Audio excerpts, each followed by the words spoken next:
Hi everyone, this is a video update about my project called the Automatic Food Slicer Robot. This robot is designed to be an accessibility robot for people who have difficulty slicing food. So ideally there will be a photo displayed on your tablet of what the food is on the plate, and you'll be able to swipe across it and the robot will be able to cut the food exactly where you swiped. And the moonshot aspect of this project is that I also want to be able to heat the food.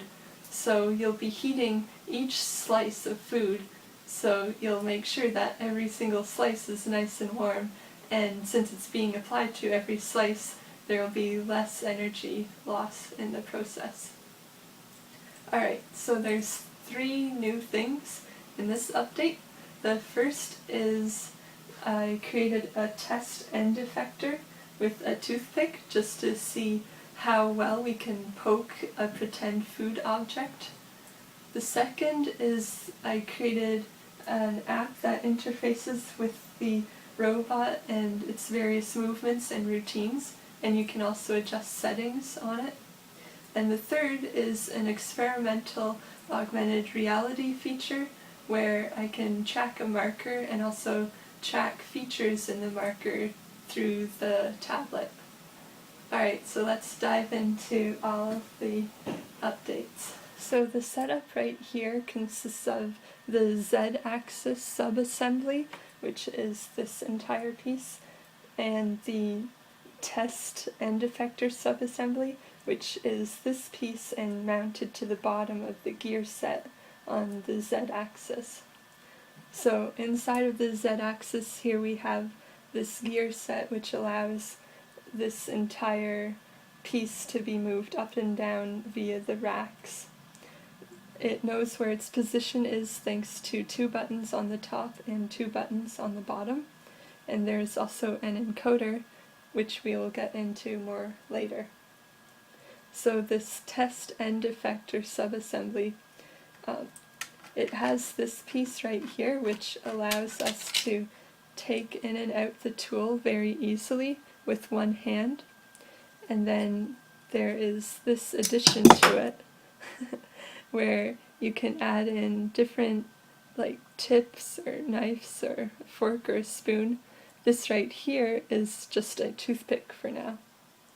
So there's different places where you can put the tool, and in general the best way to go about this is to have it so that when the gear set is at the bottom, then this tool will be touching the plate. So we'll put this back in.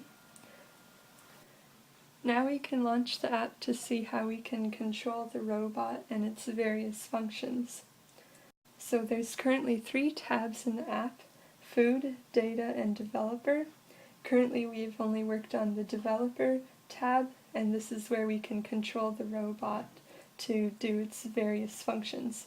So we can say go to bottom, and then the robot will do this until it realizes one of its buttons on the bottom has been hit, and then it will release the motor. So go to top. Alright, we can also do step down, which will move the motor down until it realizes that the encoder has moved one of these divisions. It's not exactly very precise because of the way this encoder is. It's sort of DIY and hacked together. So what we can do instead is just trigger the motor by 50 milliseconds to go up. Each time that the app starts up, it automatically gets the motor speed and encoder threshold settings from the robot itself. And we can also turn on and off the encoder LED, though we sort of would never really want to do that. And down here you can also see the status of the buttons and the encoder, whether it's like tick or talk. So there's also the ability to hold the position of the gear set. So right now it's just switching back and forth between when it sees the encoder tick or talk.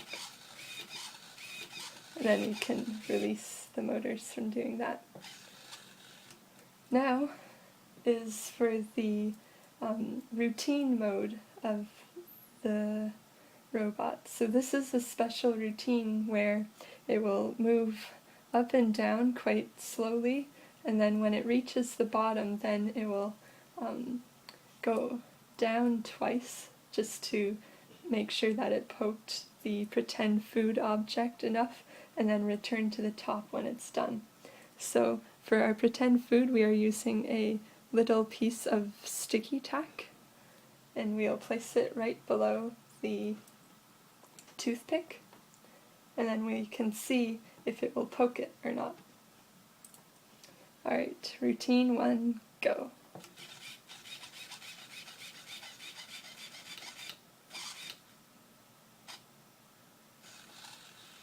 Alright, so it returned to the top when it's done, and here I can remove the sticky tack from the plate without stretching it too much.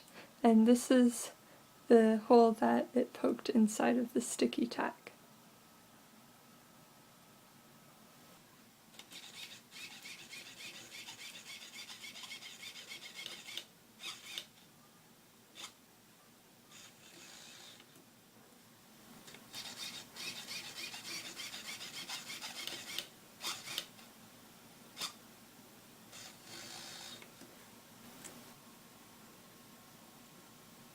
Now for this next little demo is showing our test/experiment augmented reality application. So here you can see it's showing the camera's view of what is behind it, and there's a crosshair right here. So, oh yeah, we can also have a helper view which shows exactly what the OpenCV is seeing through its grayscale image. Okay, so the marker that it's set to detect is this. Now, currently there's no fix for like detecting the scale of it, so it has to be within a certain distance. So let's try and see if we can get this to detect on camera. Now, the threshold that it's set to is 0.5, so whenever it exceeds that amount, then you'll see that that's when it's detected it. So I'll see if I can tune in the number.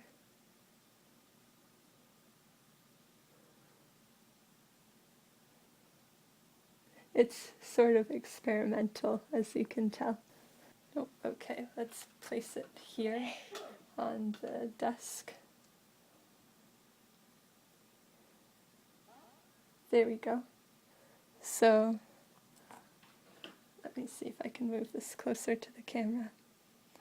So now you can see that there's a red dot in the middle of the marker /target, and there's this shoot button, so we can shoot at it, and depending on what ring you hit, then it will give you different points. So it's detecting some differences inside of the marker itself.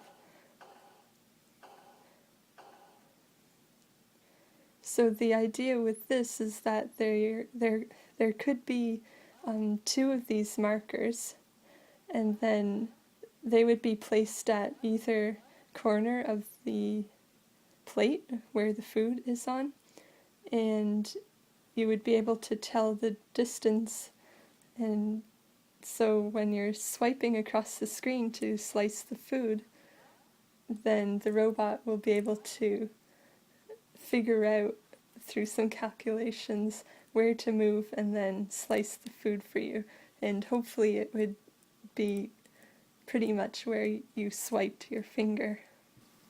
Alright, so that's all of the updates about the automatic food slicer robot. Here's a closer view of it so you can see it from this angle.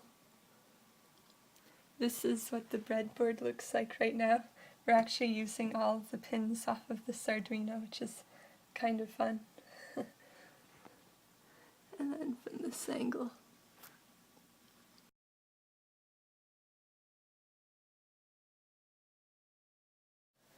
Thanks for watching.